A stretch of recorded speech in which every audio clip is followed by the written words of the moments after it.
అదేవిధంగా అక్రమ మైనింగ్ మేము అధికారంలో ఉన్నప్పుడు అసెంబ్లీ సాక్షిగా నేను శాసనసభ్యుడిగా అక్రమ మైనింగ్ విషయంలో కానీ లేదంటే కాంగ్రెస్ హయాంలో ప్రియాంక గాంధీ మొగుడు రాబర్ట్ వాద్రాకు ఎంఎన్సి కంపెనీకి వారు దారాదత్తం చేసి ఇక్కడ ఈ ప్రజల ప్రాణాలతో జీవితాలతో సంబంధం లేకుండా యురేనియం తవ్వకాలకు అనుమతులు ఇవ్వడం జరిగింది. ఉద్యమ సందర్భంలో మేము మీరు తెచ్చినటువంటి వాహనాలను వెనక్కి పంపడం జరిగింది. అదేవిధంగా అక్రమ మైనింగ్కు పాల్పడతామంటే మైనింగ్ చేస్తామంటే మేము చట్టబద్ధంగా చట్టసభల్లో తీర్మానాలు చేసి కేంద్రానికి పంపడం జరిగింది.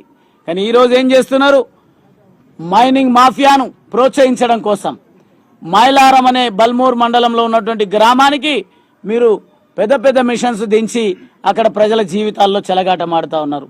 అదే కాకుండా రాజకీయంగా ఇక్కడ ఈ రాష్ట్రంలో ఏ పార్టీ ఉండకూడదు అనే సందేశాన్ని రేవంత్ రెడ్డి గౌరవ ముఖ్యమంత్రి గారు కేసీఆర్ లేకుండా చేస్తాం, బీఆర్ఎస్ పార్టీని భూస్థాపితం చేస్తాం, బీఆర్ఎస్ పార్టీ లేకుండా చేస్తాం, ప్రజాస్వామ్యాన్ని కూనీ చేస్తామనే ఇండికేషన్ సందేశం గౌరవ ముఖ్యమంత్రి ఇస్తే యథా రాజా తదా ప్రజా అన్నట్టుగా ఆయన ఆదేశాలను తూచా తప్పకుండా నియోజకవర్గాల్లో జిల్లాలలో అదేవిధంగా ప్రతి గ్రామంలో మీరు అవలంబిస్తున్నటువంటి విధానాన్ని చూస్తే చాలా స్పష్టంగా అర్థమవుతా ఉంది.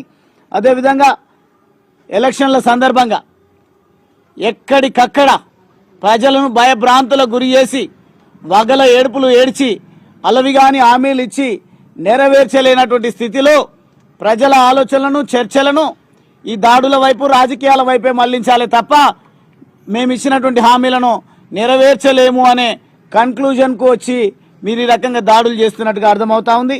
తప్పకుండా మీరేదైతే మేము అధికారం కోల్పోయిన తర్వాత నేను ఓడిపోయిన తర్వాత ఏ ఫ్లెక్సీలనైతే అచ్చంపేట నియోజకవర్గం మొత్తంగా ఫ్లెక్సీలు పెట్టి వాళ్ళను ఊరేగించి ఈ ప్రజలను భయభ్రాంతులకు గురి చేసే విధంగా మీ ముఠాను వసూళ్లకు ప్రేరేపించే విధంగా చేస్తే పోలీసులు ఆ కేసులన్నింటినీ కూడా బయటకి రాకుండా తొక్కి పెట్టడం జరిగింది.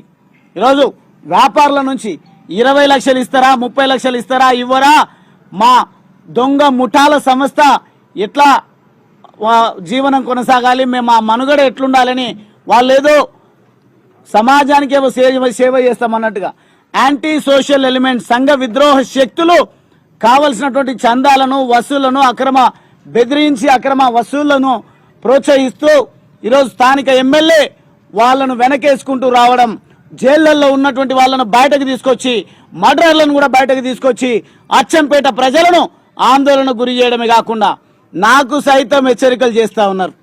మీ తాటాకు చప్పుళ్లకు భయపడను, ప్రాణ త్యాగానికైనా సిద్ధపడతా, కానీ ప్రజల జీవితాలతో ఎవడైనా చెలగాటం ఆడతామంటే ప్రాణాలను అడ్డం పెట్టి మా నాయకులను కార్యకర్తలను మా ప్రజలను కాపాడుకుంటాం తప్ప మీ దాడులతోన వెరిసేది లేదు అని ఈ సందర్భంగా తెలియజేస్తూ, నిన్నటి దాడి విషయంలో ఇప్పటికీ 24 గంటలు గడుస్తున్నప్పటికీ ఈ రోజు వరకు కూడా ఒక్కరిని కూడా అరెస్ట్ చేయకపోవడం, ఓటింగ్ రోజు ఎన్నికల రోజు వాంగూరు మండలంలో మా మండల పార్టీ మాజీ ప్రెసిడెంట్ నరేందర్రావు గారి పైన ప్రశాంత్ గారి పైన అదేవిధంగా వారి తల్లి పైన ఎన్నికల ప్రచార సందర్భంలో దాడులు చేసి అటెంప్ట్ మర్డర్ కేసెస్ పెట్టాల్సినటువంటి అవసరం ఉన్నప్పటికీ ఇప్పటికీ ఒక మామూలు కేసు కూడా వాళ్ళ పైన బనాయించకుండా ఈ పోలీసు వ్యవహరిస్తున్నటువంటి తీరు ఎంత మాత్రం సమాజానికి శ్రేయస్కరం కాదు.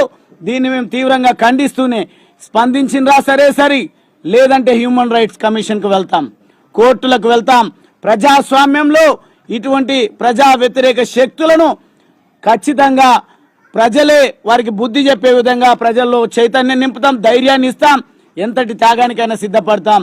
అసాధ్యం అనుకున్నటువంటి తెలంగాణ రాష్ట్రాన్ని సాధించినటువంటి చరిత్ర బీఆర్ఎస్ పార్టీ కుటుంబ సభ్యులకు బీఆర్ఎస్ పార్టీ అభిమానులకు ఉంది. వీళ్ళు మమ్మల్ని మేము కాపాడుకోవడమే కాకుండా మా ప్రజలను కాపాడుకునేటువంటి విషయంలో మా సత్తా చాటుతాం. ఖచ్చితంగా ఎంతకైనా మీ దాడులకు ఇప్పటికే ప్రతి దాడులకు సిద్ధంగా ఉన్నాం, కానీ మా సంస్కారం అడ్డొస్తా ఉంది, మా బాధ్యత గుర్తొస్తా ఉంది. కాబట్టి చట్టం తన పని తాను చేసుకుపోతుందనే ఒక నమ్మకంతోనే ఉంటే చట్టం ఈరోజు దుర్మార్గులకు చుట్టంగా మారింది. గూండాలకు, రౌడీలకు, మర్డరర్లకు, హంతకులకు ఈరోజు ఒక వత్తాసు పలుకుతూ వారికి రక్షణ ఇస్తుంది తప్ప మా చెల్లి నిర్మల పైన, తన భర్త తమ్ముడు బాలరాజు గారి పైన, మా తమ్ముడు హాస్పిటల్లో ఉన్నాడు ఇప్పుడు మహేష్ పైన, నరేందర్ రావు గారి పైన, ప్రశాంత్ గారి పైన, అదేవిధంగా నియోజకవర్గంలో చాలామంది ఈరోజు అక్కడి నుంచి నూకల్ చింత వాటిక రకరకాల తండాల నుంచి కూడా ఇక్కడికి రావడం జరిగింది. వంకరాయ తండ, వంకమూతి తండ నుంచి కూడా, పెద్ద తండ నుంచి కూడా మనకు కంప్లైంట్స్ వస్తూ ఉన్నాయి. ఎక్కడికి వెళ్ళినా దాడులతోన మా పార్టీని, మమ్మల్ని అణిచే ప్రయత్నం ఎందుకోసం జరుగుతూ ఉంది అంటే ఇప్పుడైతే ఏమి ఎన్నికలు లేవు, కానీ భవిష్యత్తులో వాళ్ళు చేసే అక్రమ దందాలకు అడ్డుపడొద్దనే ఆలోచనతోన మీరు ఈ అణిచివేతకు శ్రీకారం చుట్టినట్టుగా అర్థమవుతా ఉంది. వెంటనే డీజీపీ గారు స్పందించాలి, జిల్లా ఎస్పీ స్పందించాలి. వెంటనే సుమోటోగా ఇటువంటి వాటిపైన కేసులు బనాయించి మరొక్కసారి ఇటువంటి చర్యలు పునరావృతం కాకుండా బాధ్యతాయుతంగా వ్యవహరించాలి. లేకుంటే మాకున్నటువంటి అన్ని వేదికలను వాడుకుంటాం.